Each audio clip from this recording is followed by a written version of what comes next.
Aromatic ring কে বলেছিলাম যদি CH2 কোনোভাবে অ্যাটাচ থাকে, বেনজিন রিং এর সাথে যদি CH2 বা CH3 থাকে, তাহলে ওরা অবশ্যই একটা ট্রোপাইলিয়াম ক্যাটায়ন ফর্ম করে, যেটা 91 হচ্ছে মলিকুলার আয়ন পিক, যদি তোমাদের মনে থেকে থাকে। হ্যাঁ, তোমার আরেকটা জিনিস আমরা বলেছিলাম যে অ্যালকোহলের ক্ষেত্রে অবশ্যই ফ্র্যাগমেন্টেশন কিভাবে হয়, এবং সেখান থেকে দু একটা মলিকুলার ফ্র্যাগমেন্টেশন আমরা দেখিয়েছিলাম। আরেকটা জিনিস একটু জোর করে বলছিলাম, সেটা ছিল তোমার ম্যাকলে-ফার্টি রিঅ্যারেঞ্জমেন্ট। হ্যাঁ, কয়েকটা জিনিসই পড়েছিলাম, তার মধ্যে একটা ছিল ম্যাকলে-ফার্টি, আরেকটা ছিল মেটাস্টেবল আয়ন পিক। হ্যাঁ, আরেকটা ছিল নাইট্রোজেন রুল। নাইট্রোজেন রুলটা কি মনে আছে তোমাদের? গত ক্লাসে কিন্তু আমি পড়িয়েছি আর কি। জি স্যার কথা মনে ছিল যে আছে। হ্যাঁ, জি স্যার মনে আছে। মনে আছে। good. আচ্ছা, আমরা আজকে আর এগুলা বললাম না, আমি জাস্ট একটু কন্টিনিউশনের জন্য এই কথাগুলো বলে নিলাম। আরেকটা জিনিস আমরা পড়েছিলাম, সেটা ছিল মেটাস্টেবল আয়ন পিক। যদি মলিকুলার আয়ন পিক ডিটেক্ট পর্যন্ত পৌঁছানোর আগে ভেঙে যায়, তখন আমরা বলেছিলাম যে তার পাথটা অ্যাবনর্মাল হয়, এবং তার যে আয়ন পিক সেটা দেখা যাচ্ছে যে একটু নন ইন্টিজার নাম্বার হয়, অর্থাৎ একটা রাউন্ড ফিগার না হয়, দশমিক সামথিং হয়। হ্যাঁ, এই ধরনের পিক গুলাকে বলে মেটাস্টেবল আয়ন পিক। এটা তোমরা জানো কিভাবে হয়। তো আমরা আজকে যেটা দিয়ে শুরু করব সেটা হচ্ছে ইফেক্ট অফ আইসোটোপ। হ্যাঁ, আইসোটোপের কথা তো তোমরা পড়েছো, আইসোটোপ পড়েছো, আইসোবার পড়েছো, আইসোটুন পড়েছো, আইসোজুম পড়েছো। ফলে আমরা আজকে যেটা নিয়ে কথা বলবো যে যদি কোনো একটা অ্যাটমের একাধিক আইসোটোপ থাকে, অর্থাৎ আহ তার যে অ্যাটমিক নাম্বার সেম, কিন্তু তার মাস নাম্বার ডিফারেন্ট, এগুলা কিন্তু আমরা আইসোটোপ বলি। তো এরকম যদি কোনো অ্যাটমের আইসোটোপ থাকে, তাহলে দেখা যাচ্ছে মাস স্পেকট্রোমেট্রিতে এগুলা খুব সহজেই ধরা পড়ে যায়। তবে শর্ত হচ্ছে যে যেই আইসোটোপের কথা আমরা বলবো সেগুলো একটা সিগনিফিকেন্ট পরিমাণ থাকতে হবে। একদমই কম যেসব ন্যাচারাল অ্যাবান্ডেন্স আইসোটোপের, সেগুলো নর্মালি মাস স্পেকট্রোমেট্রি ধরা পড়ে না। যেমন মাস স্পেকট্রোমেট্রিতে আইসোটোপের মেজর ইফেক্ট হচ্ছে তার যে মলিকুলার আয়ন পিক। হ্যাঁ, দেখো আমি এখানে স্লাইডের প্রথম কথাটাই যেটা লিখেছি, যে mass spectra often contain the peaks of molecular ion of significant intensity that are attributed to the presence of isotope. এখন এই কথাটার মানে হচ্ছে যে যখন আমরা মাস স্পেকট্রোমেট্রি থেকে স্পেকট্রাম নেই, তখন তার একটা মলিকুলার আয়ন পিক পাই। তার পাশে দেখা যাচ্ছে আরেকটু বেশি, এক বা দুই বেশিতে, তখন আরো যেগুলো পাওয়া যায় পিক, সেগুলোর ইন্টেন্সিটি অনেক কম, তবে বোঝা যায় যে এখানেও আরেকটা পিক আছে। এই ধরনের পিক গুলা আসলে মূলত ডিউ টু এই প্রেজেন্স অফ আইসোটোপ। যেমন এই পিক গুলা কততে হয় নর্মালি, যেমন two of this M+1 M+2। হ্যাঁ, এই দুইটা দিয়ে আসলে আমরা কি বুঝাতে চেয়েছি? এম হচ্ছে মলিকুলার আয়ন। হ্যাঁ, যে একটা অ্যাটমের আমরা যে অ্যাবান্ডেন্ট যে আইসোটোপ গুলা থাকে বা অ্যাবান্ডেন্ট যে অ্যাটম গুলা থাকে, যেমন হাইড্রোজেনের কথা যদি বলি, যেমন তার হাইড্রোজেন হচ্ছে 99% বা সামথিং এরকম, আর ডিউটেরিয়াম হচ্ছে 1%। সুতরাং মোস্ট অ্যাবান্ডেন্ট ইয়া হচ্ছে হাইড্রোজেন। সুতরাং হাইড্রোজেনের ইয়াটা কাউন্ট করে যেটা হবে সেটাকে আমরা বলছি এম। যখনই তুমি ওটার সাথে ডিউটেরিয়ামটাকে যোগ করবা, তখনই আমরা বলছি যে M+1। বুঝতে পেরেছো নিশ্চয়ই, যে মলিকুলার আয়ন পিকের সাথে এক অথবা দুই যোগ করে দেখা যাচ্ছে এই আইসোটোপের পিক গুলা পাওয়া যায় আর কি। এখন তোমার প্রশ্ন হতে পারে যে আসলে স্যার এটা কিভাবে হয়? হ্যাঁ, আমরা তোমাদেরকে খুব সিম্পল একটা এক্সাম্পল এখানে আমি দেখানোর চেষ্টা করেছি। যেমন একটা মলিকুল ধরো ইথেন C2H6, যদি তুমি তার অ্যাবান্ডেন্ট অ্যাটম গুলা দিয়ে যদি চিন্তা করো, যেমন কার্বনের সবচেয়ে অ্যাবান্ডেন্ট হচ্ছে তোমার 12, সুতরাং দুইটা কার্বন আছে, 12 দুগুণে 24, আর 6টা হাইড্রোজেন আছে, এবং হাইড্রোজেনের অ্যাবান্ডেন্টটা হচ্ছে 1। সুতরাং 24 আর 6 যোগ করলে আসলে 30। সুতরাং এই ইথেন মলিকুলের মাস যদি তুমি মাপো, তাহলে 30-এ তার একটা মলিকুলার আয়ন পিক হওয়ার কথা। তো এখন প্রশ্ন হচ্ছে, যদি এই যে দুইটা কার্বন আছে এর মধ্যে যদি একটা কার্বন কার্বন 13 হয়, তাহলে তো এই 13-এর জন্য এক বাইরে যাবে না? কি বলো? জি স্যার। হ্যাঁ, এই এই কথাটা আমরা বলছি, যে এই যে আমরা বলছি যে কার্বন 13ও আছে এবং সেটার পরিমাণ খুব কম। হ্যাঁ, পরিমাণ খুব কম, আমরা বলেছি এটার পরিমাণ হচ্ছে মাত্র 1.08%।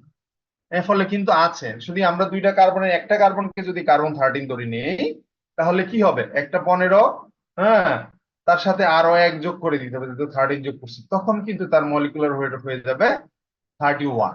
হ্যাঁ, সুতরাং এই 30-এর পাশে 31-এর কিন্তু একটা পিক পাবা, কিন্তু ছোট। কত ছোট সেটা ডিপেন্ড করে তার ন্যাচারাল অ্যাবান্ডেন্স কত। এখন ন্যাচারাল অ্যাবান্ডেন্স এর কথা যদি আমরা বলি, আমরা জানি যে কার্বনের 13 এর ন্যাচারাল অ্যাবান্ডেন্স হচ্ছে মাত্র 1.08%, অর্থাৎ 100 গ্রাম কার্বন যদি নাও তাহলে তোমার মাত্র 1.08 গ্রাম হচ্ছে তোমার এই কার্বন। সুতরাং যেহেতু এখানে দুইটা কার্বন আছে ন্যাচারাল অ্যাবান্ডেন্স এর, সেক্ষেত্রে 2 দিয়ে গুণ করলে যেটা হবে 2.16। সুতরাং তোমার যেই মলিকুলার আয়ন কার্বনের পাবা তার পাশে যে 31 এর পিকটা পাবা সেটার ইন্টেন্সিটি হবে 2.16%। বুঝতে পেরেছো? সুতরাং এই যে আইসোটোপ, এই আইসোটোপের কারণে দেখা যাচ্ছে আমরা মলিকুলার আয়ন পিকের সাথে আরো এক যোগ করে 31 একটা পিক পাবো এবং সেটার ইন্টেন্সিটি হবে 2.016। এখন যেহেতু এখানে পরিমাণ আসলে অর্থাৎ কার্বনের সংখ্যা কম, সেই ক্ষেত্রে দেখা যাচ্ছে ইউজুয়ালি M+1 পিকি পাবো। কিন্তু যখন মলিকুলের সাইজ বড় হয়, কার্বনের সংখ্যা বড় হয়, তখন দুইটাকে ধরে আবার দেখা যাচ্ছে 32, হ্যাঁ 33, এরকম করে আলটিমেটলি আরো বাড়বে। এখন একটা গেল কার্বনের ইস্যু। আরেকটা ইস্যু হচ্ছে হাইড্রোজেন। হ্যাঁ, হাইড্রোজেন কি, আমরা তো জানি যে হাইড্রোজেনে নরমালি আমরা প্রোটিন বা প্রোটিয়াম যেটা আমরা বলি সেটাকে 1 ধরি, কিন্তু ডিউটেরিয়াম ট্রিটিয়ামও তো থাকে। এবং ডিউটেরিয়ামের কথাই যদি তুমি চিন্তা করো যে এখানে 6টা হাইড্রোজেন আছে, তাই না? আর ডিউটেরিয়ামের পার্সেন্টেজ হচ্ছে মাত্র 0.016%। হ্যাঁ, এবং সেটা আসলে দেখা যাচ্ছে ভেরি ইনসিগনিফিকেন্ট। হ্যাঁ, 0.016% এগুলো আসলে দেখা যাচ্ছে খুব বেশি ভিজিবল হয় না। তাহলে 6টা হাইড্রোজেনের সাথে যদি এটা পার্সেন্টেজ যদি যোগ করো তাহলে তাও এটা একের কম, 0.096%। ফলে যেটা হয় যে ওই যে 91, সরি, ওই কার্বনেটটার সাথে এটা যদি যোগ করা হয় সেক্ষেত্রে 2.2206% হয়। ঠিক আছে? সুতরাং দেখা যাচ্ছে যে ওই যে 31-এর যে পিকটা, এটার ইন্টেন্সিটি কিঞ্চিত বাড়ে, অর্থাৎ মলিকুলার আয়ন পিক যেটা হবে তার মাত্র 2.26% একটা এক্সট্রা পিক পাবা এই ইথিনের ক্ষেত্রে, যেটা মূলত 31। সুতরাং এইভাবে আমরা একটা ভেরি সিম্পল মলিকুল দিয়ে তোমাদেরকে বোঝানোর চেষ্টা করলাম যে যদি কোনো একটা অ্যাটমের আইসোটোপ থাকে তাহলে মাস স্পেকট্রোমেট্রিতে এটা খুব সহজেই আন্দাজ করা যায়, যদি ওই অ্যাটমের ন্যাচারাল অ্যাবান্ডেন্স খুব ভালো হয়। কিন্তু আমরা যে এক্সাম্পলটা দিয়েছি ইথেন, সেখানে কার্বন এবং হাইড্রোজেনের ন্যাচারাল অ্যাবান্ডেন্স যে কার্বন 13 এবং ডিউটেরিয়ামের খুব কম হওয়ার কারণে যে আইসোটোপের পিক পাওয়া যায় সেটা এত সিগনিফিকেন্ট আসলে না। এখন প্রশ্ন হচ্ছে যে তাহলে সিগনিফিকেন্ট কোন জায়গাগুলোতে হয়? যেসব অ্যাটমের তোমার আইসোটোপের ন্যাচারাল অ্যাবান্ডেন্স বেশি সেগুলোতে দেখা যাচ্ছে সিগনিফিকেন্ট। আমরা একটা এক্সাম্পল একটু পরেই তোমাদেরকে দেখাবো। যেমন সেই ক্ষেত্রে যেটা হয় যে অনেক এলিমেন্টের ক্ষেত্রে M+1 M+2 peak with the contribution of the heavier isotope পাওয়া যায়। হ্যাঁ, আবার কোন কোন বড় মলিকুলের ক্ষেত্রে M+1 M+2 M+3 আরো অনেকগুলা ব্যান্ড আসলে পাওয়া যায়, মূলত ডিউ টু দ্য আইসোটোপ। এখন আমরা স্পেসিফিক এক্সাম্পল যদি যাই তাহলে তোমরা খুব সহজেই বুঝতে পারবা। যেমন এখানে দেখো আমি এখানে কতগুলা অ্যাটমের কথা বলেছি যে যেগুলার ন্যাচারাল অ্যাবান্ডেন্স সহ বলেছি। যেমন হাইড্রোজেন, হ্যাঁ, তার ডিউটেরিয়ামের ন্যাচারাল অ্যাবান্ডেন্স মাত্র 0.16%। কার্বন 13 হচ্ছে একদমই কম। কিন্তু তুমি যদি একটু নিচের দিকে আসো, দেখো ক্লোরিন, ক্লোরিনের কথা যদি বলো তার রিলেটিভ অ্যাবান্ডেন্স মানে হচ্ছে 32। তার মানে এটা হচ্ছে অ্যাটলিস্ট 33% হচ্ছে তোমার ক্লোরিন। আর ব্রোমিনের রিলেটিভ অ্যাবান্ডেন্স 98, মানে তার মানে অলমোস্ট 50-50% হচ্ছে তোমার ব্রোমিনের যে দুইটা আইসোটোপ। দুইটা আইসোটোপ কি, একটা হচ্ছে 79 আর একটা হচ্ছে 81। আর ক্লোরিনের একটা হচ্ছে 35 আর একটা হচ্ছে 37.5। তোমরা হয়তো বা খেয়াল করেছো কি করো নাই আমি জানি না, দেখবা যে ক্লোরিনের মলিকুলার কি বলে অ্যাটমিক মাস যখন বলি তখন আমরা বলি হচ্ছে 35.5। কখনো কি খেয়াল করেছো কিনা আমি জানি না। এর কারণ কি? কারণ হচ্ছে এই যে তার একটা আইসোটোপ হচ্ছে 35 আর একটা হচ্ছে 37, কিন্তু 37টা হচ্ছে তোমার 35 এর 1/3। ফলে ওই যে দুইটার এভারেজ করে আমরা মূলত এটার ইয়াটা বলি হচ্ছে 35.5 অ্যাটমিক নাম্বার, বা সরি অ্যাটমিক মাস। আবার ব্রোমিনের ক্ষেত্রে একদম শেষের দিকে দুইটা একটু খেয়াল করো, যেহেতু এটা একটু সিগনিফিকেন্ট নাম্বার, বাকিগুলো এত না, এই জন্য এগুলোর ক্ষেত্রে কিন্তু তোমার এই আইসোটোপের পিকটা খুব সহজেই বোঝা যায়। যেমন ব্রোমিনের ক্ষেত্রে দেখো একটা হচ্ছে 79 আর একটা হচ্ছে 81, এবং তাদের যে রেশিও সেটা অলমোস্ট 50-50। ফলে এই দুইটার এভারেজ কিন্তু আমরা বলি যে ব্রোমিনের মলিকুলার ওয়েট হচ্ছে 80। হ্যাঁ, সুতরাং এই দুই আইসোটোপের ন্যাচারাল অ্যাবান্ডেন্স এবং তাদের যে অ্যাটমিক মাস, এগুলোকে গুণে গড় করে আলটিমেটলি আমরা আসলে দেবো।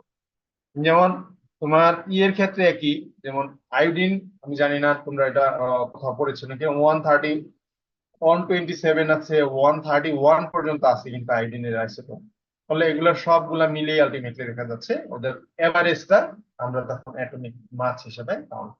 আমরা যদি একটা স্পেসিফিক এক্সাম্পল দেই যেটার মধ্যে তোমার এই আইসোটোপের এক্সাম্পল দেখা যায়, যেমন যদি তোমরা কোনো অ্যাটমের মধ্যে, যেহেতু ক্লোরিন এবং ব্রোমিন দেখছি আমরা যে তাদের আইসোটোপের অ্যাভারনেস অনেক বেশি, সুতরাং যখন কোনো একটা অ্যাটমের মধ্যে তোমার ক্লোরিন অথবা ব্রোমিন থাকবে তখন কিন্তু খুব সহজেই তুমি ওটাকে আইডেন্টিফাই করতে পারো। হ্যাঁ, যেমন প্রথমে আমরা একটা মলিকুলের ইয়েতে যদি আমরা দেখি যে in both cases M+2 isotope is present। হ্যাঁ, যেমন ক্লোরিনের ক্ষেত্রে তোমার 35 যে আইসোটোপ সেটা হচ্ছে 75.77%, আর 37 যে আইসোটোপটা সেটা হচ্ছে 24.23% ন্যাচারালি অকারিং ক্লোরিন। মানে এখানে তার যে অ্যাবান্ডেন্সটা 37, এটা কিন্তু একটা সিগনিফিকেন্ট অ্যামাউন্ট। হ্যাঁ, আর ব্রোমিনের ক্ষেত্রে দেখো 79টা হচ্ছে 50.52, আর 81টা হচ্ছে 49.48। ফলে এই ক্লোরিন এবং ব্রোমিন যদি কোনো মলিকুলের মধ্যে থাকে তাহলে তুমি খুব সহজেই আইডেন্টিফাই করে ফেলতে পারবা যে এখানে কয়টা ব্রোমিন বা ক্লোরিন আছে। হ্যাঁ, আমরা আমাদের সিম্পলিফিকেশন বা ক্লাস বোঝার জন্য আমরা ধরে নিলাম যে কোনো একটা মলিকুলের মধ্যে একটা ক্লোরিন আছে।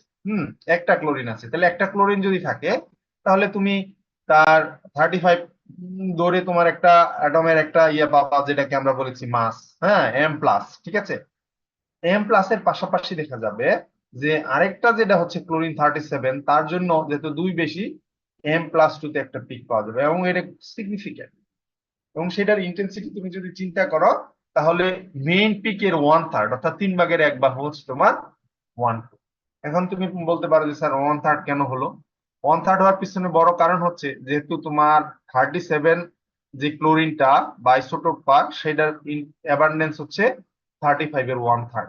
সুতরাং তোমার এনে বোঝাই যাচ্ছে যে একটার মধ্যে 35টা আছে আর একটার মধ্যে 37টা আছে, ফলে 37টার জন্য নর্মালি দুই বেশি ডায়ন পিক পাওয়া যাচ্ছে।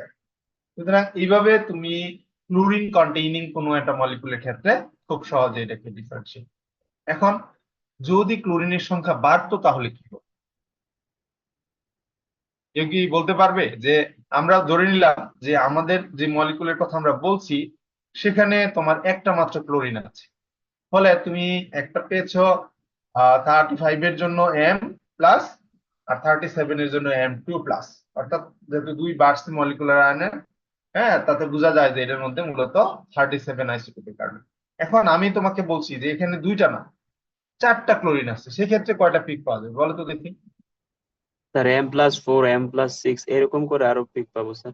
বেশ কয়েকটা পিক পাওয়া যাবে এবং ইন্টেন্সিটি আস্তে আস্তে কমতে থাকবে। যেমন এটা যেমন 1/3, তারপর M+2, এটার আবার 1/3, এরকম করে করে ইন্টেন্সিটি কমবে, কিন্তু এরকম অনেকগুলা পিক আসলে পাওয়া যাবে। ভেরি গুড, তুমি বলতে পেরেছো। যেমন একই রকম করে যদি তোমার ব্রোমিনের কথা যদি বলি, যে কোনো একটা মলিকুলের মধ্যে যদি একটা ব্রোমিন থাকে, হ্যাঁ, সেই ক্ষেত্রে কি হবে? তাহলে ডেফিনেটলি যেহেতু ব্রোমিনের আমরা বলেছি একটা 79 একটা 81, সুতরাং এবং তাদের ইন্টেন্সিটি অলমোস্ট সমান সমান, তাহলে দেখো যে এখানেও কিন্তু দুইটা পিক পাওয়া যাবে, কিন্তু এই দুইটা পিকের ইন্টেন্সিটি খুব কাছাকাছি। হ্যাঁ, বুঝতে পেরেছ? ফলে এটা বোঝা যাচ্ছে যে এটার মধ্যে আসলে একটা আছে এবং সেখানে তোমার একটা একটা করে দুইটার ইন্টেন্সিটি সমান সমান হওয়ার কারণে খুব সহজে কিন্তু ডিফারেন্সিয়েট করা যায়। হ্যাঁ, এখন তুমি যখন কোনো একটা মলিকুল সিনথেসিস করবা অথবা কোনো জায়গায় নিয়ে মাস স্পেকট্রোমেট্রি মাপবা, যদি দেখো যে মলিকুলার আয়নের মধ্যে দুইটা পিক আছে ছোট ছোট, মানে সমান সমান ইন্টেন্সিটি, তখন কিন্তু তুমি ধারণা করে ফেলবে যে এই মলিকুলের মধ্যে ব্রোমিন আছে। হ্যাঁ, এবং একটা ব্রোমিন আছে, সেটার লোকেশন যাই হোক না কেন তুমি কিন্তু একটা আইডিয়া এখান থেকে খুব সহজে পেয়ে যাবে। এখন ব্রোমিনের সংখ্যা যখন বাড়বে একই রকম করে তোমার, যেমন যদি দুইটা ব্রোমিন হয় তাহলে সেক্ষেত্রে আরো M+4 M+6 এরকম করে করে আস্তে আস্তে বাড়তে থাকবে, তবে পরের গুলার ইন্টেন্সিটি আবার আস্তে আস্তে কমতে থাকবে আর কি। সেই ইন্টেন্সিটির উপর বেস করেও কিন্তু তুমি, অর্থাৎ পিকের সংখ্যা এবং তার ইন্টেন্সিটি দেখে কিন্তু তুমি আন্দাজ করতে পারবে যে এখানে একটা ব্রোমিন আছে নাকি দুইটা ব্রোমিন আছে। এখন পরীক্ষার মধ্যে কিন্তু তোমার আইসোটোপের ইফেক্ট এগুলা থাকতে পারে। হ্যাঁ, এখন কিভাবে থাকতে পারে? যে হয়তো বা তোমাকে আহ, বলে দিল যে কোশ্চেন সেটার যে কোন একটা মলিকুলের মধ্যে ব্রোমিন এবং ক্লোরিন আছে কিনা তুমি মাস স্পেকট্রোমেট্রি দিয়ে কিভাবে বুঝবা। হ্যাঁ, বুঝতে পেরেছো? যদি এমন হয় যে তুমি বলতে খুব সহজে, যদি মলিকুলে একটা সিঙ্গেল ক্লোরিন থাকে তাহলে তার মলিকুলার আয়রন পিক পাওয়া যাবে দুইটা। হ্যাঁ, এবং সেখানে একটা আরেকটার ইন্টেন্সিটির পার্থক্য হবে 3:1। যদি একটা ব্রোমিন থাকে তাহলেও দুইটা পাওয়া যাবে, তবে M+M2 তার রেশিও হবে 1:1। সুতরাং এটা দিয়ে কিন্তু খুব সহজে তুমি ক্লোরিন এবং ব্রোমিনকে আইডেন্টিফাই করতে পারো। আরেকটা যেটা হইতে পারে যে পার্টিকুলার একটা মলিকুল তোমাকে দিয়ে দিল, হ্যাঁ, ফর এক্সাম্পল যেমন মিথাইল ক্লোরাইড, হ্যাঁ, CH3Cl, তুমি এই মলিকুলের জন্য কয়টা মলিকুলার আয়ন পিক পাইবা, হ্যাঁ, এবং কত কত, তখন তোমাকে কিন্তু মলিকুলার ওয়েট গুনতে হবে। যেমন মিথাইলের 15, ক্লোরিনের 35, হ্যাঁ, তাহলে কত হয়? 15 আর 35, 50, 50.5-এ পাবা একটা, আর 52.5-এ পাবা একটা, হ্যাঁ, এবং যাদের ইন্টেন্সিটি হবে কত? 3:1। যদি এমন হয় মিথাইল ব্রোমাইড তোমাকে যদি দিয়ে বলে যে এটার কয়টা মলিকুলার অ্যাটমিক পাবে, হ্যাঁ, এবং সেগুলোর কত কত হবে, তখন তোমাকে খুঁজে বাইর করে ফেলতে হবে যে মিথাইলের 15, ব্রোমিনের 71 হলে কত হবে, আবার 81 হলে যোগ করে কিন্তু তোমার দুইটা পিক দেখাই দিতে হবে, এবং তাদের ইন্টেন্সিটি হবে 1:1। মনে থাকবে?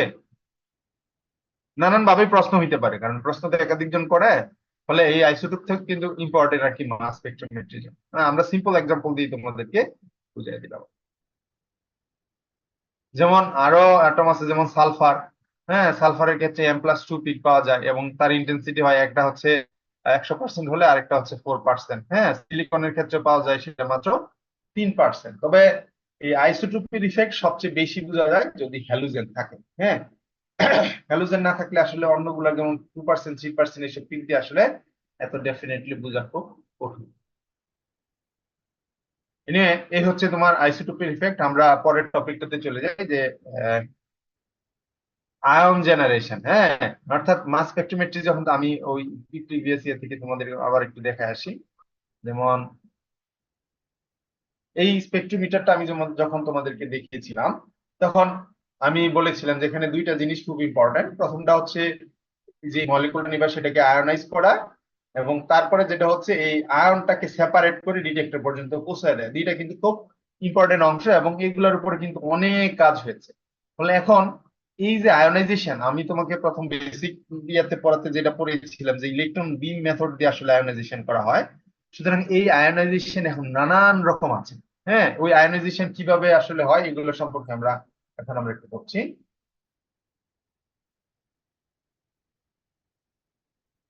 দেখো যে এই যে আয়োনাইজেশন, অর্থাৎ এই আয়োনাইজেশনটা ডিপেন্ড করে বিভিন্ন জিনিস করা হয়। যেমন আমি প্রথম তোমাদেরকে যে আয়োনাইজেশনটা পড়িয়েছি সেটা হচ্ছে ইলেকট্রন ইম্প্যাক্ট আয়োনাইজেশন। হ্যাঁ, ইলেকট্রন ইম্প্যাক্ট আয়োনাইজেশনের সুবিধাটা হচ্ছে যে এগুলা দিয়ে একদম হাই এনার্জি দিয়ে হিট দেওয়া হয়।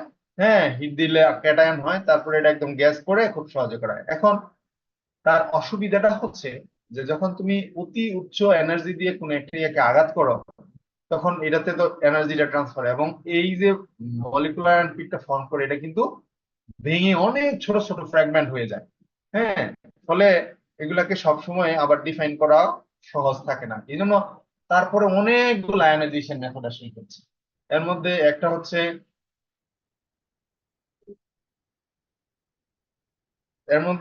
একটা হচ্ছে ইলেকট্রন স্প্রে আয়নাইজেশন। হ্যাঁ, ইলেকট্রন স্প্রে আয়নাইজেশন বা ইএসআই মেথড বলে।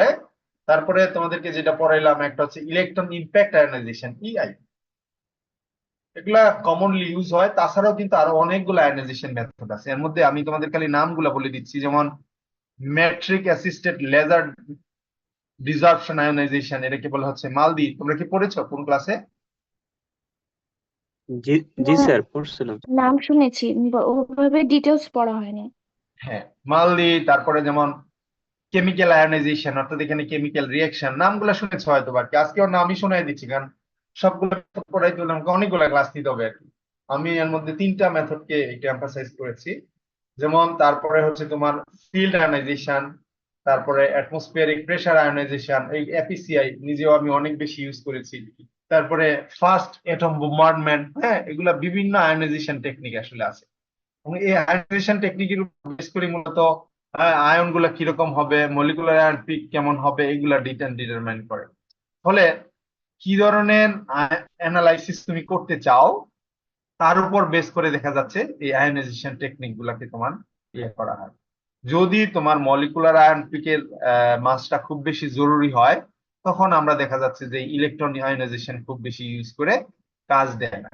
কিন্তু তোমার যেমন এখানে আমি যে দুটা বললাম, একটা হচ্ছে ইএসআই আর একটা হচ্ছে কেমিক্যাল আয়নাইজেশন, হ্যাঁ, অথবা এপিসিআই বা মালদি, এগুলা সবগুলা কিন্তু দেখা যাচ্ছে মলিকুলার আয়ন পিক খুব সুন্দর পাওয়া যায়। কিন্তু ইআই দিয়ে তোমার অনেক ফ্রাগমেন্টেশন হয়, কিন্তু মলিকুলার আয়ন পিক খুব বেশি পাওয়া যায় না। ফলে on the basis of you necessity, তুমি কি ধরনের স্পেকট্রাম চাও তার উপর বেস করে মূলত এই স্পেকট্রোফটোমিটার চয়েস করা হয় আর কি, বা তার আয়নাইজেশন টেকনিকটাকে চয়েস করা হয়। এখানে এখন সবচেয়ে বেশি পপুলার হচ্ছে তোমার এই ইলেকট্রন ইলেকট্রন স্প্রে আয়নাইজেশন, কারণ এখানে সলিউশন করে মেশিনে ইয়া করে দিলে আলটিমেটলি এখান থেকে আয়ন পাওয়া যায়। এবং তার সাথে একটা সুবিধা যেটা হচ্ছে যে লিকুইড ক্রোমাটোগ্রাফি টাচ করে দেওয়া যায়, হ্যাঁ। ফলে এখানে তোমাকে আর আলাদা ইয়ার মধ্যে ক্যাপিলারি দিয়ে ওখানে ঢুকাইতে হয় না, ওই এইচপিএলসির মধ্যে দিয়ে দিলে ওই এইচপিএলসি থেকেই দেখা যাচ্ছে, অথবা তোমার সিরিঞ্জ দিয়ে দেখা যাচ্ছে পুশ করা। আমরা যে এপিসিএ মারতাম পিএইচডি সময়, সেগুলোতে আমরা সিরিঞ্জের মধ্যে সলিউশন দিয়ে এটাকে পুশ করতাম মেশিনের মধ্যে আর কি। তখন সেখান থেকেই হচ্ছে। এখন আমরা তিনটা মেথড সম্পর্কে আমরা পড়ছি, একটা হচ্ছে ইলেকট্রন স্প্রে আয়নাইজেশন, আরেকটা ইলেকট্রন ইম্প্যাক্ট আয়নাইজেশন, আরেকটাকে আমরা বলছি কেমিক্যাল আয়নাইজেশন, হ্যাঁ। তুলনামূলক সহজ এই তিনটা আমরা আসলে পড়ছি, বাকিগুলোর নামটা তোমরা জেনে রাখলা, ভবিষ্যতে যদি কোনো কারণে স্পেকট্রোস্কোপি পড়তে হয় তখন পড়ে নেবা আর কি।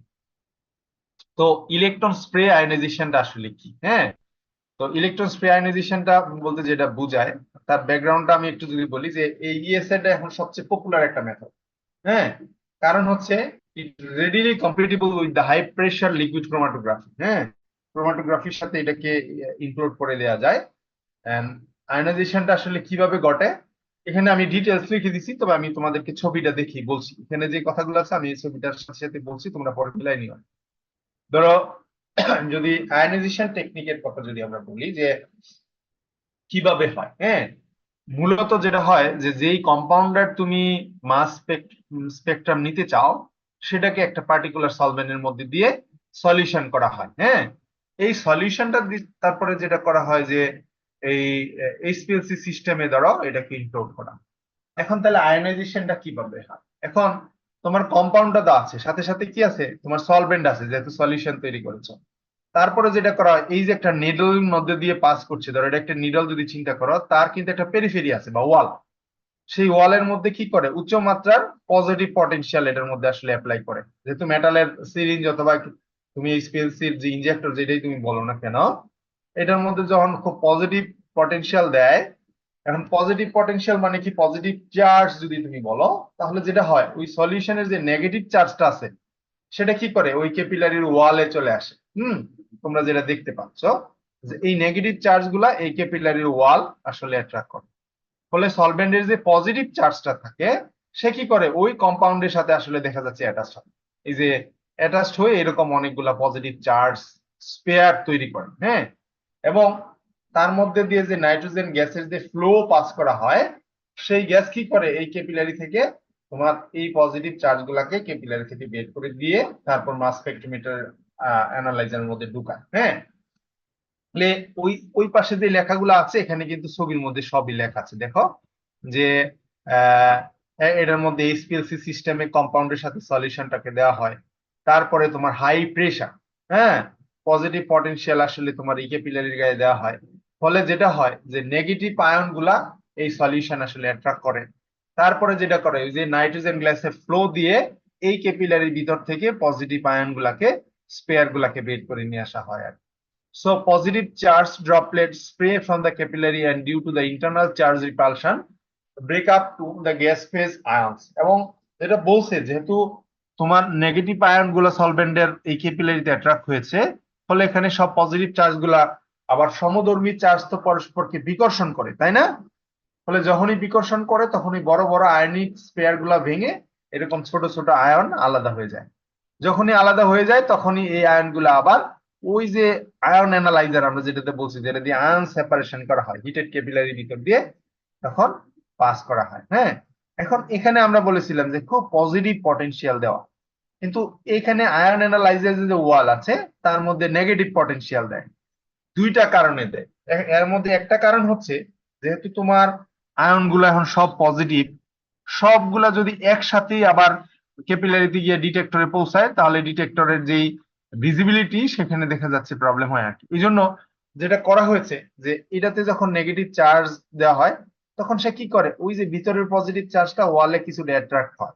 অ্যাট্রাক্ট হলে এটার যে ফ্লোটা অর্থাৎ মুভমেন্টের যে গতিটা একটু কমে, ফলে ছোটগুলো আগে যায় এবং বড়গুলা পরে আস্তে আস্তে করে ওই ক্যাপিলারিতে গিয়ে আয়ন গুলা পুরো সেপারেশন হয়ে যায়। হ্যাঁ, ফলে তোমার এই আয়ন গুলা ফাইনালি যখন এই সেপারেশন চ্যানেল পাস করে যখন ডিটেক্টরে পৌঁছায়, তখনই সেখান থেকে আসলে মাস স্পেকট্রাম তুমি পাও। তার মানে কি, এখানে বেসিকটা কি, বেসিকটা হচ্ছে যে এই যে তোমার ইএসআই মেথডে এত হাই ইলেকট্রন এনার্জি আসলে এখানে দিতে হয় না। দিতে হয় কি, যে এখানে তোমার সলভেন্টের মধ্যে দিয়ে এখানে পটেনশিয়াল দিতে হয়, এবং সেটা হচ্ছে মেটালের যে ওয়াল আছে সিরিঞ্জ অথবা এসপিএলসি এর যে ইনজেক্টরের, সেখানে দিয়ে মূলত এখান থেকে নেগেটিভ চার্জটাকে সরায় নেওয়া হয়। ফলে পুরো পজিটিভ চার্জটাই আসলে দেখা যাচ্ছে পাস করে এবং তার নিজস্ব ইন্টারনাল ব্রেকডাউনের জন্য ভেঙে যায়। হ্যাঁ, এবং সেটা তখন এই আয়ন সেপারেটর চ্যানেলের মধ্যে দিয়ে পাস করে গিয়ে শেষ পর্যন্ত ডিটেক্টরে পৌঁছে, সেখান থেকে তুমি আলটিমেটলি পিক গুলা পাও।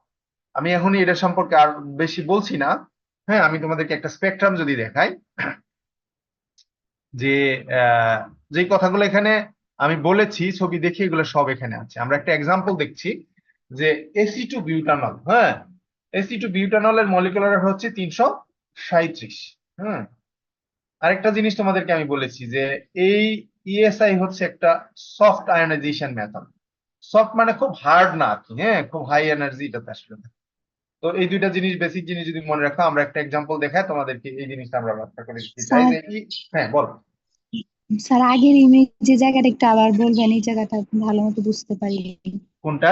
স্যার যে নেগেটিভ চার্জ পজিটিভ চার্জ যেটা বললেন স্যার, আচ্ছা, আমি এটা একটু একটু শেষ করে নেই, সঠিক পরে করে আমি তোমাকে বলবেন আবার আমার বলছি। জন্য। হ্যাঁ, এটা না স্যার, মানে ইমেজ ছিল যেটা।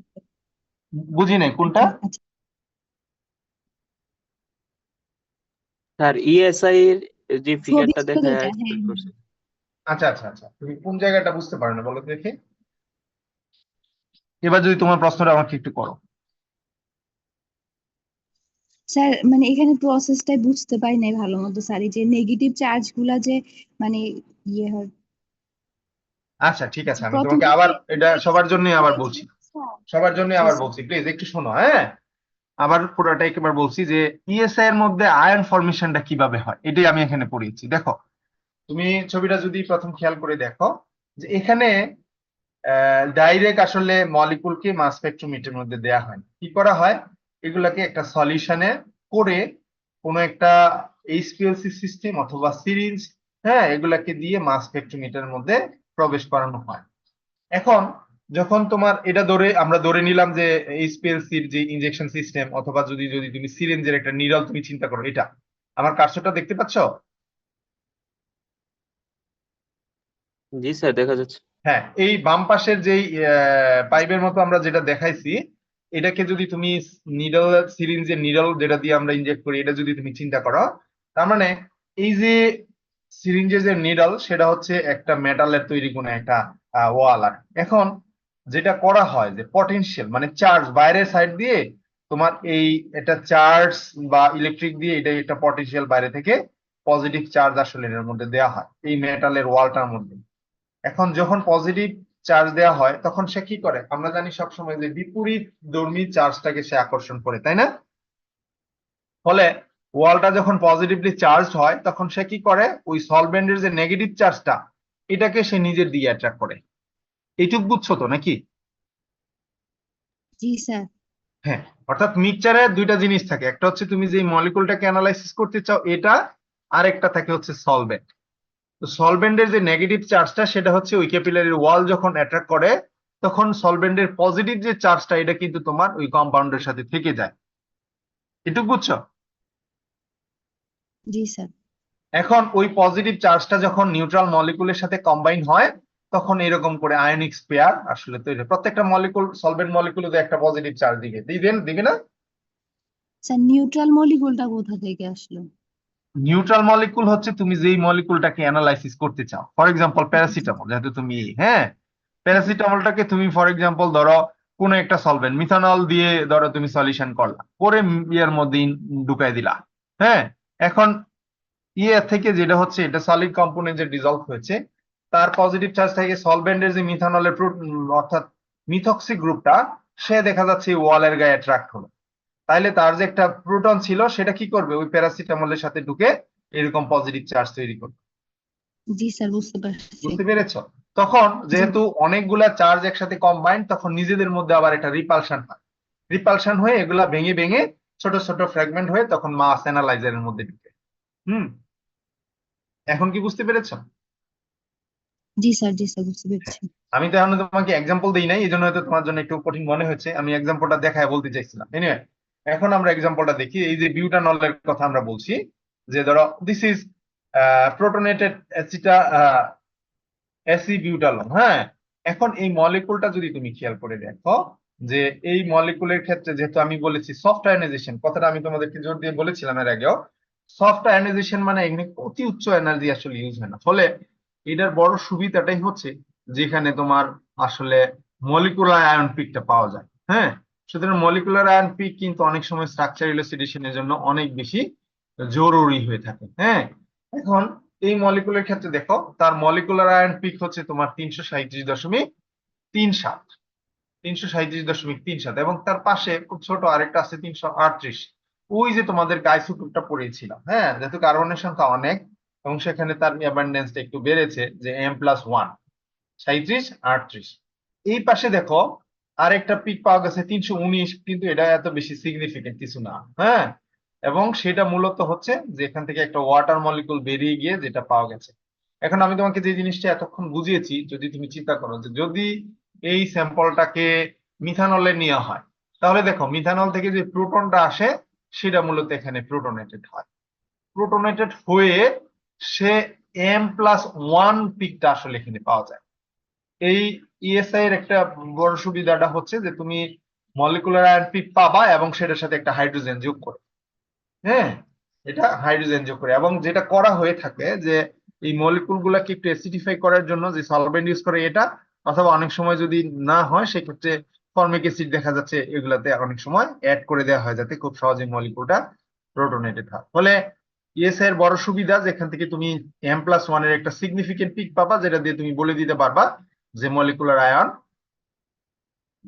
তার মলিকুলার ওয়েট কত। বড় সুবিধাটা হচ্ছে যে আরো অসুবিধা হচ্ছে যে তুমি অনেক বেশি পিক এখানে পাবা না, কারণ যেহেতু মেথডটা হচ্ছে সফট আয়নাইজেশন। ফলে যে মলিকুলার আয়ন পিক এটা খুব বেশি ডিগ্রেডেশন আসলে, বা এগুলা খুব বেশি ভেঙে অনেক পিক পাওয়া যায় এরকমটা আসলে না। ফলে তুমি একটা পিকই পাও, এখান থেকে তুমি কিন্তু একটা কনক্লুশনে সহজে চলে আসতে পারো যে এই মলিকুলের মলিকুলার ওয়েট। সাথে সাথে তুমি যখন এনএমআর কার্বন-13 এগুলো সব যখন মাপবা, তখন তোমার পক্ষে খুব সহজেই স্ট্রাকচারটাকে এস্টাবলিশ করে ফেলা সম্ভব। তাহলে ইএসআই একটা সফট আয়নাইজেশন মেথড, এজন্য আমরা মলিকুলার আয়ন পিকটাকে খুব সিগনিফিকেন্ট পিক হিসেবে পাই। এবং আরেকটা জিনিস, যদি মলিকুলের মধ্যে অক্সিজেন থাকে তাহলে একটা ওয়াটার মলিকুল বেরিয়ে গিয়ে দেখা যাচ্ছে তার 18 কমে আরেকটা পিক পাওয়া যায়। যেমন দেখো 37 থেকে যদি 19 চিন্তা করো, তার মানে হচ্ছে কত, 18 কম। তার মানে এটা অল্প কিছু পানি মলিকুল থেকে বেরিয়ে গিয়ে এই পিকটা আসলে বেরিয়ে আসে। এই হচ্ছে ইএসআই সম্পর্কে, যে ইএসআই একটা সফট আয়নাইজেশন মেথড, এবং সলভেন্টের সলিউশন করে সেগুলাকে আয়নাইজ করা হয় এবং এগুলা ভেঙে মেইনলি মলিকুলার আয়ন পিকটাকে আমরা খুব সিগনিফিকেন্ট পিক হিসেবে পাই। এখন এটার কম্পারিজনের জন্য আমরা যদি যাই, এরপরে আগে যেটা আমরা বলেছিলাম যে ইলেকট্রন ইম্প্যাক্ট আয়নাইজেশন। হ্যাঁ, এটা আমি যখন তোমাদেরকে মাস স্পেকট্রোমেট্রি যখন পড়িয়েছি, সেখানেও প্রথম প্রিন্সিপালি আমি তোমাদেরকে কিন্তু এই ইম্প্যাক্ট মেথডটাই এখানে বলেছি, যে এখানে হাই এনার্জি ইলেকট্রন দিয়ে দেখো যে তুমি যদি কোনো একটা মলিকুলকে এর ভিতরে পাস করাও, তাহলে যেটা হয় যে মলিকুলটাকে যদি এম ধরো, এটাতে ওই যে রিহেনিয়াম ফিলামেন্ট দিয়ে হাই এনার্জির ইলেকট্রন দিয়ে ওই মলিকুলকে আসলে হিট করা হয়। হ্যাঁ, তখন কি হয়, ওই মলিকুল থেকে একটা ইলেকট্রন বেরিয়ে যায়। এই ইলেকট্রন, যে ইলেকট্রন দিয়ে হিট করা হয়েছে ইলেকট্রন, আর ওই মলিকুল থেকে একটা ইলেকট্রন নিয়ে দুইটা ইলেকট্রন বেরিয়ে যায়। যখন তোমার একটা ইলেকট্রন বেরিয়ে যায় তখন সে একটা রেডিক্যাল ক্যাটায়ন আসলে ফর্ম করে। এই রেডিক্যাল ক্যাটায়নটা আসলে তখন সেপারেশন হয়। হ্যাঁ, এখন আমি এই কথাটা সব যেভাবে তোমাদেরকে আগে পড়িয়েছি এখানে মোটামুটি সবকিছুই লেখা আছে। The sample is introduced into the instrument source by heating on a end of the probe until the evaporate assisted by the high vacuum within the instrument by the capillaries। অর্থাৎ এখানে যেটা বলছে যে মেশিন কখনোই হয়তো তোমরা দেখো নাই মাস স্পেকট্রোমেট্রি, তোমাদের কেউ কি কোনো ফার্মাতে যেখানে গিয়েছো মাস স্পেকট্রোমেট্রি কি তোমরা দেখেছো? কারো কি দেখার সুযোগ হয়েছে? না স্যার। অনেক কোম্পানি, হ্যাঁ ইনসেপ্টাতে যারা গিয়েছিল তারা কি বেসিক কোম্পানিতে গিয়েছিল, বেসিক প্ল্যান যেগুলো করেছে? এখানে মনে হয় একটা দামরাই বা কোন দিকে আছে একটা, আরেকটা কোথায় জানি করছে ওরা। তোমরা ইমপ্ল্যান্ট ট্রেনিং বিশমেল করতে স্যার। ইনসেপ্টা বেক্সিমকোতে আছে কিনা আমি জানি না, বেক্সিমকোতে আমার চোখে পড়ে না, কিন্তু স্কয়ার মাস নাই, তারা তাদের তো বেসিক কোম্পানি এখন আসলে করে নাই ওরা। বেক্সিম কোথায় দেখেন স্যার? ইনসেপ্টাতে কি দেখেছো যারা গিয়েছিল ইনসেপ্টাতে ইমপ্ল্যান্ট ট্রেনিং করতে ইন্টার্নি?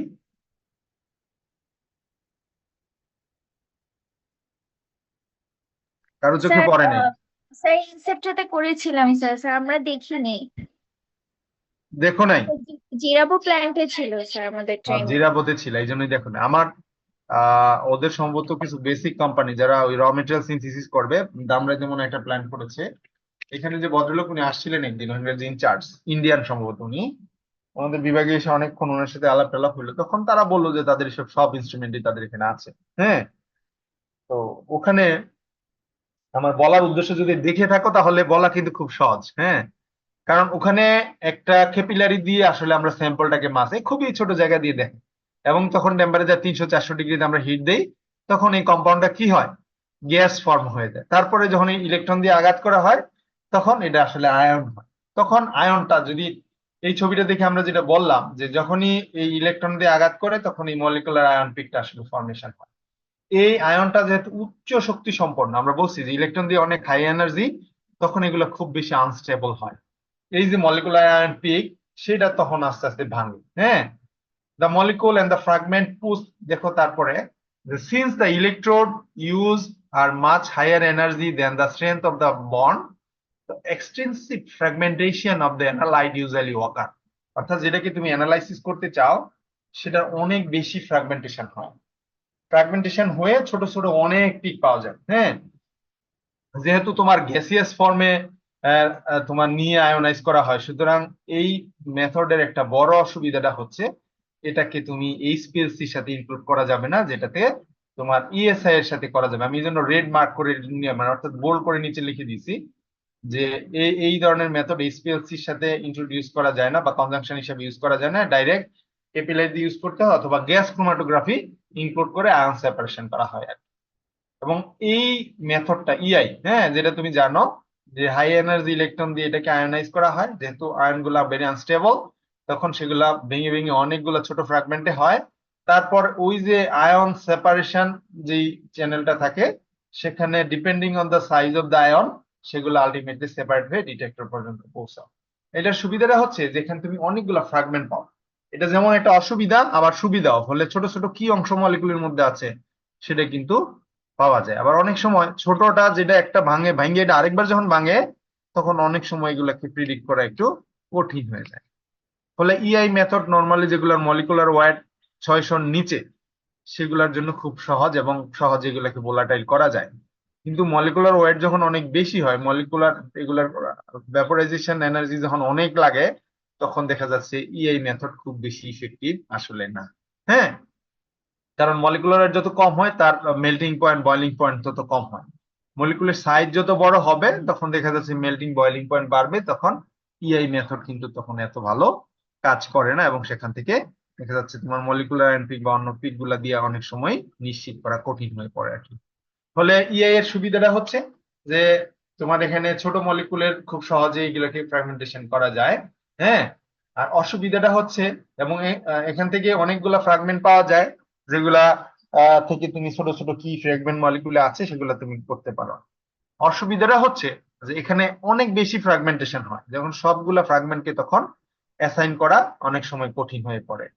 আর সেকেন্ড যেটা বললাম যে যেহেতু গ্যাসিয়াস ফেসে আয়োনাইজেশন হয়, সুতরাং এটার সাথে লিকুইড ক্রোমাটোগ্রাফিকে তুমি ইনক্লুড করার সুযোগ নাই। তুমি চাইলে এটাকে গ্যাস ক্রোমাটোগ্রাফির সাথে ইন করে তারপরে তুমি অ্যানালাইজারের মধ্যে প্রবেশ করাইতে পারো।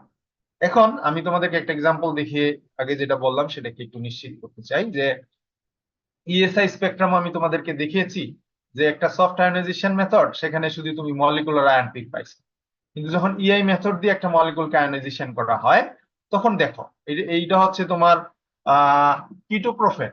হ্যাঁ, কিটোপ্রোফেনের মলিকুলার হচ্ছে 254, মলিকুলার আয়নের পিক পাওয়া গেছে, কিন্তু এত সিগনিফিকেন্ট না।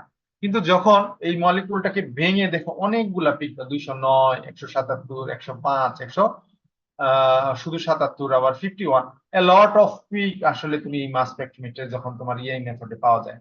এবং এর মধ্যে কয়েকটা আমি দেখো যে কি ধরনের ফ্রাগমেন্টেশন হয় এগুলো দেখিয়ে দিয়েছি। যে 209 যে ফ্রাগমেন্টটা হয় সেটা মূলত এখান থেকে এই কার্বক্সিলিক অ্যাসিডটা বেরিয়ে যায়। হ্যাঁ, 45 কমে তারপরে তুমি 209 এখানে আসলে এটা পাওয়া যায়। তারপরে 105-এর 177-এর জন্য যেটা পাওয়া গেছে সেটা দেখা যায় এখান থেকে একটা ফিনাইল রিং আসলে বেরিয়ে গিয়ে তোমার এই আয়নটা পাওয়া গেছে। তো তারপরে আরেকটা দেখো 105টা কি হয়েছে, এই পুরো অংশটুকু বেরিয়ে দিয়ে শুধু এই অ্যাসাইল যে অংশটুকু আছে সেটার জন্য পাওয়া গেছে হচ্ছে তোমার 100। আবার দেখো 77, এটা শুধু হচ্ছে এই যে ফিনাইল রিংটার যে পজিটিভ চার্জের কারণে 77 পিকটা আসলে পাওয়া গেছে। তার মানে আমরা স্পেকট্রামটা দেখে যেটা বুঝতে পারছি যে এখানে আসলে তোমার ইআই মেথডে ফ্রাগমেন্টেশন হয়, অনেক ফ্রাগমেন্টেশন হয়। হ্যাঁ, যেহেতু হাই এনার্জি মেথড, ফলে এটাকে আমরা হার্ড আয়োনাইজেশনও বলতে পারি। যে ইআইটা হচ্ছে যদি সফট আয়োনাইজেশন হয় তাহলে এই ইআইটা হচ্ছে একটা হার্ড আয়োনাইজেশন। ইআই মেথডের মধ্যে কি করা যায়, যে ওটা দিয়ে তোমার মলিকুলার আয়নের একটা সিগনিফিকেন্ট পিক পাওয়া যায়, কিন্তু ইআই মেথডের সিগনিফিকেন্ট পাওয়া যেতে পারে, নাও পাওয়া যেতে পারে। অনেক মলিকুলের ক্ষেত্রে দেখা যাচ্ছে আছে। ওটারে বলো কি করবে।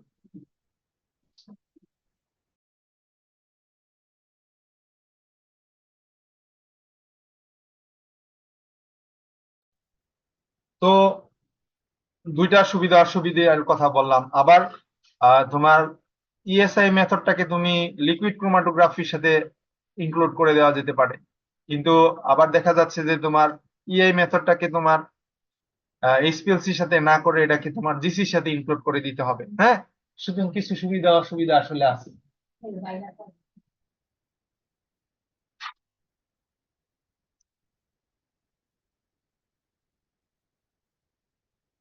তো এরপরে যেটা হলো যে এই দুইটাকে দেখার পরে আমি তোমাদেরকে আরেকটা আয়নাইজেশন মেথড পড়াই, যেটা হচ্ছে তোমার কেমিক্যাল আয়নাইজেশন।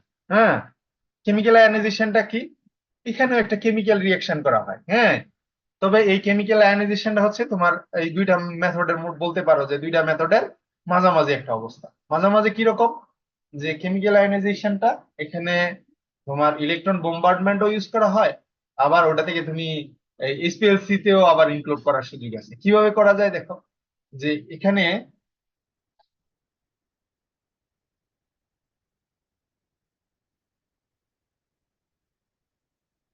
কেমিক্যাল আয়নাইজেশনটাও একটা সফট আয়নাইজেশন হিসেবে চিন্তা করা হয়। কেন, এখানে যেটা করা হয় যে এখানে একটা রিয়েজেন্ট গ্যাস ইউজ করা হয়।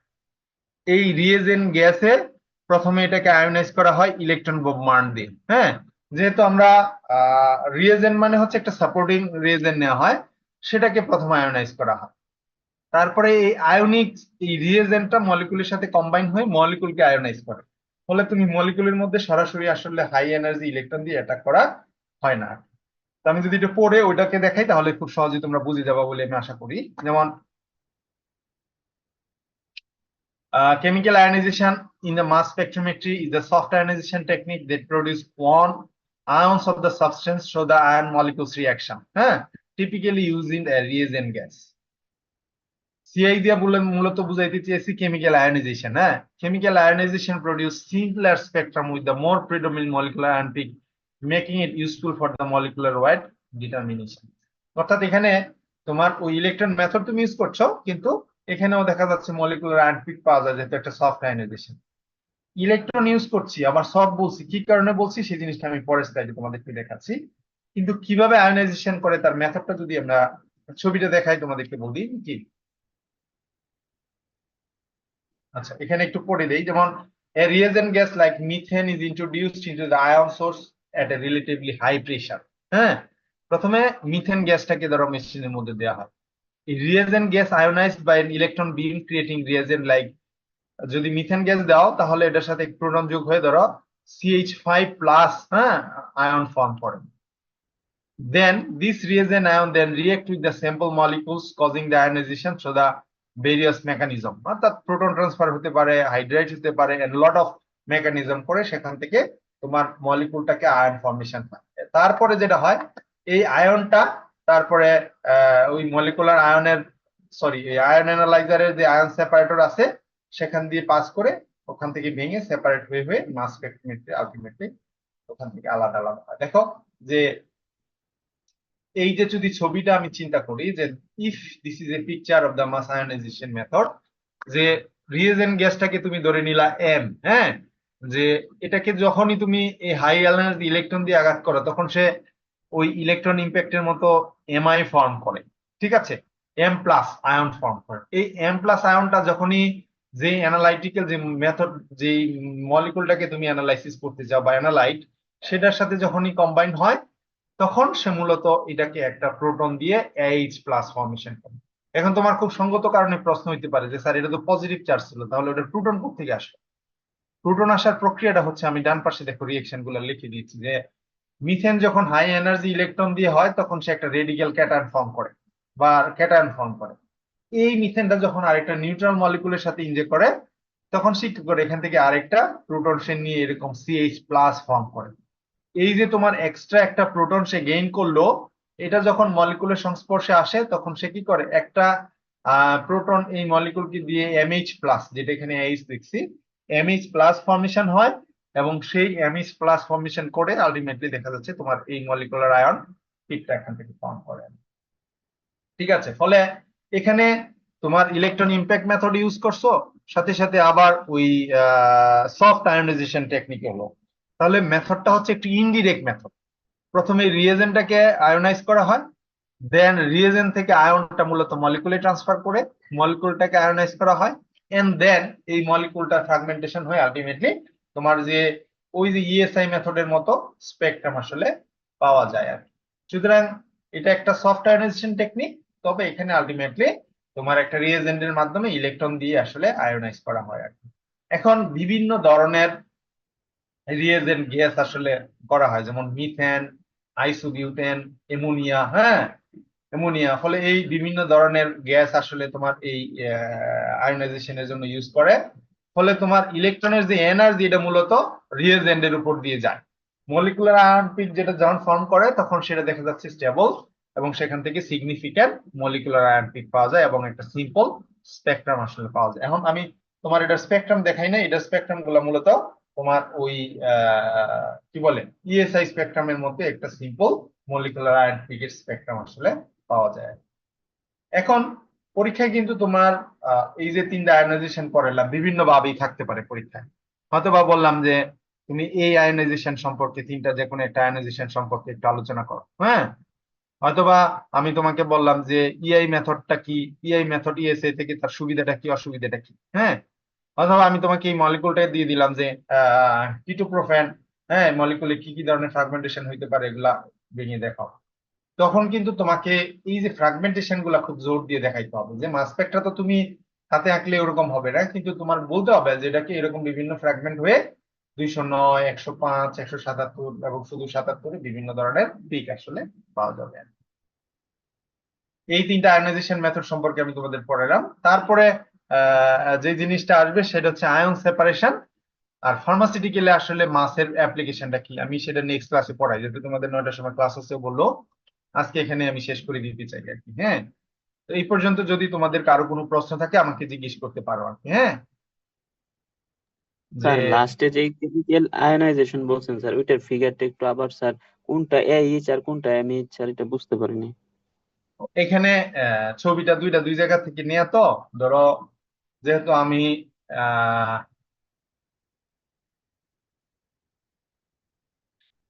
একটু যেহেতু আমি এনে মিথেন দেখাইছি, তো তুমি চাইলে এটাকে এটা করে দাও। হ্যাঁ, আমি একটু কারেকশন করে দিচ্ছি।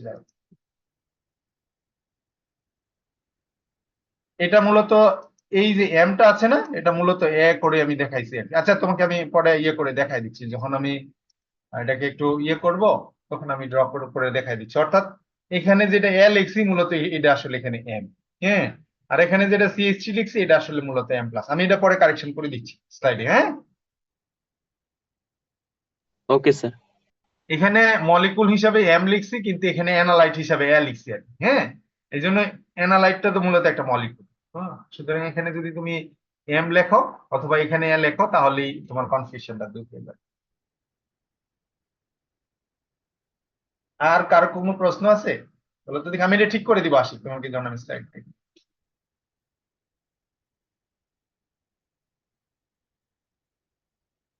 আর কারো যদি আজকের পড়া সম্পর্কে কোনো প্রশ্ন থাকে আমাকে জিজ্ঞেস করতে পারো, হ্যাঁ।